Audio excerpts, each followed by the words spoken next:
I never believed in those near-death experience stories. To me, they were always inventions of those seeking attention or the delusions of a dying brain. But everything changed on the day I died. What I saw and felt completely transformed my life, and now, if you have the courage to listen to this truth, perhaps it will transform yours too. My name is Camila, and I have always been a rational person. I grew up in a home where faith was never important. My parents believed that everything could be explained by science, and that religion was a comfort for those who couldn't face reality. That shaped my worldview. I trusted only what I could see, touch, and prove.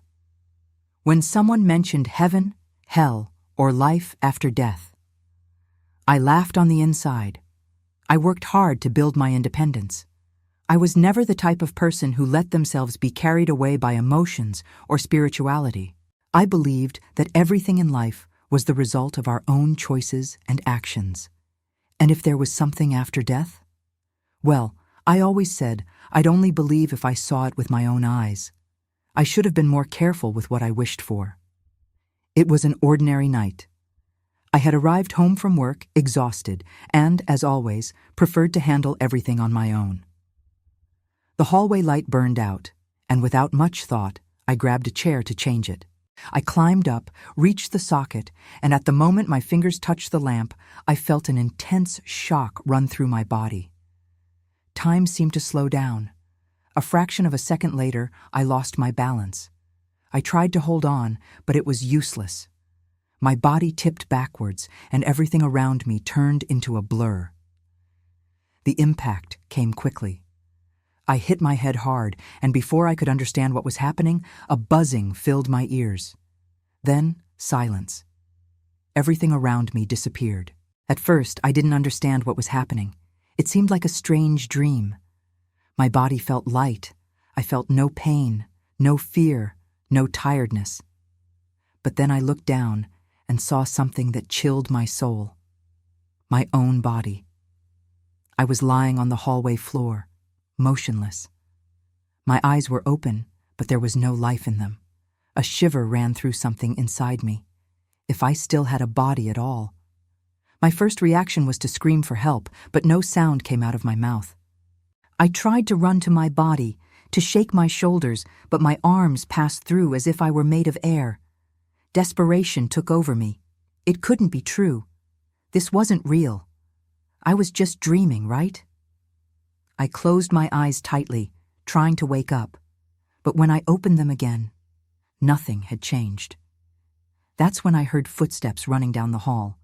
My neighbor appeared, calling my name. I saw his face contort in panic when he found me there, lying down. He knelt beside me, tried to check my breathing, and called for help. But I was right there, or at least part of me was. Everything happened quickly. I heard the ambulance siren, saw the paramedics running in, felt the confusion in the air. I saw when they placed me on a stretcher, when they rushed me to the hospital. I was there, but I wasn't part of that world. It was as if I were watching a movie of my own death. And then something happened. Suddenly, I was pulled. An invisible force dragged me upward, and in an instant, the hospital disappeared. Everything around me turned to darkness, but it wasn't ordinary darkness. It wasn't like closing your eyes. It was an absolute void, without sound, without color, without time. And then the voices came. At first, they were just murmurs, indistinct whispers, but as time, if time even existed there, passed, the voices began to become clearer. They spoke about me. She never believed. She always rejected the truth. She thought she knew it all. Terror ran down my spine. Who was saying that? Where was I? I tried to move, but there was no ground, no direction. I was simply floating in that formless space. And then something worse happened. I felt a presence. At first I couldn't see anything, but I could feel it. It was something cold, overwhelming, an invisible weight that seemed to pull me downward. The darkness around me grew even more intense, as if it had a life of its own. And it was in that moment that I knew I was in the wrong place, desperation took over me. I wanted to scream, to run, to do anything to escape, but there was nowhere to go. It was then, in the midst of the void, that a light appeared. At first, it was just a distant point, almost imperceptible. But as it grew, I felt something change within me. The fear began to disappear. It was as if that light had the power to dissipate all the darkness surrounding me. And then, he appeared. It wasn't an ordinary light. It wasn't a lamp nor the glow of the sun. The light was alive, and within it, a figure was forming. When his contours became clear, something inside me knew. It was Jesus. My chest, if I still had one, tightened. He looked at me, and in that look, I felt something impossible to describe. He knew everything about me. Not just my life, my choices and my mistakes, but also my fears, my doubts, my most hidden pains. He knew how much I had rejected the idea that he was real, and even so, he loved me. I felt something break inside me. I, who had always been so skeptical, so sure that nothing existed beyond this life, was now face to face with the one I had denied my entire existence. Jesus extended his hand to me. The moment he did that, everything around me changed. The dark void disappeared. Suddenly, I was in a place that human words could never describe. It wasn't just beautiful, it was something holy. A beauty that made my heart long to kneel, to surrender completely. The peace that emanated from that place was indescribable. I saw colors that had never existed on earth. I heard sounds that weren't exactly music, but that touched the soul directly. The very air seemed to be made of something pure, incorruptible. Jesus began to walk, and I followed him. All around us, celestial beings appeared.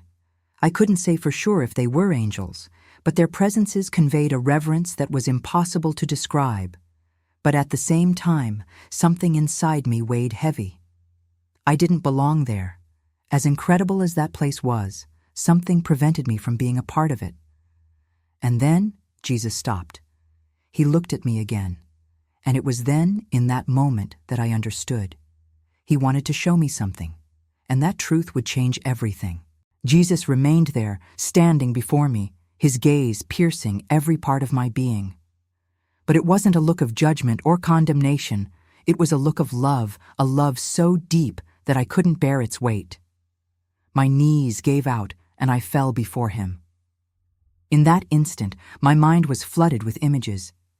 It was like watching my own life, but from a perspective I had never seen before. I saw my childhood. I saw my mother, who always said she didn't need religion, that the world belonged to the strong, that only the weak needed to believe in something greater. I saw how I grew up repeating those same words, carrying that same disbelief. I saw the countless times I laughed at people's faith, the debates where I made sure to prove that God didn't exist, the moments when I completely ignored any possibility that there was something beyond this life. And then I saw something that made my heart tighten. I saw the moments when God tried to reach me.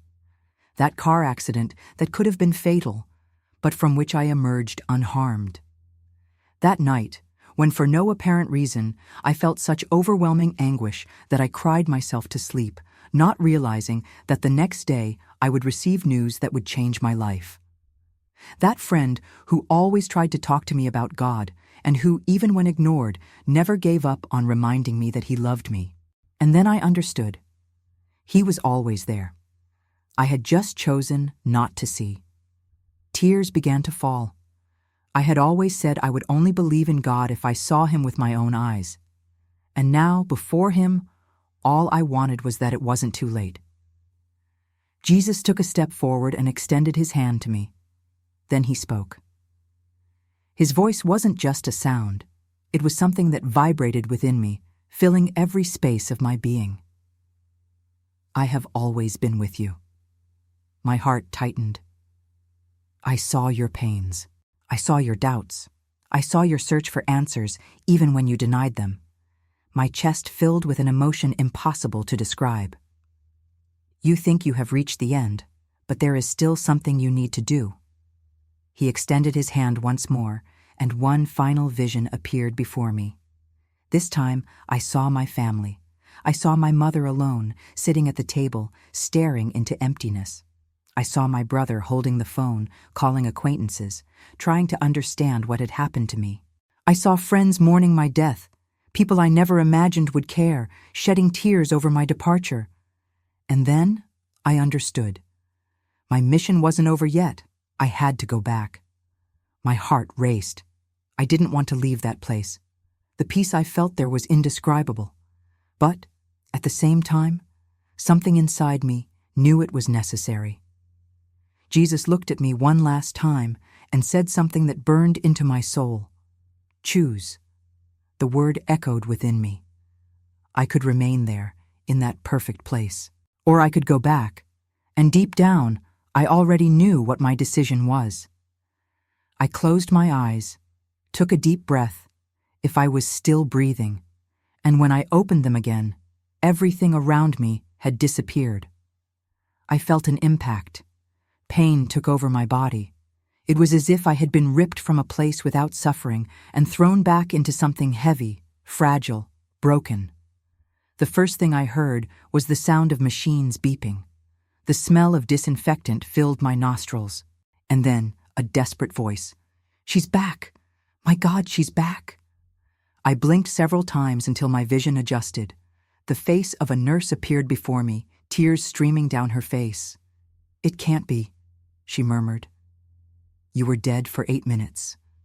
The hospital was in chaos.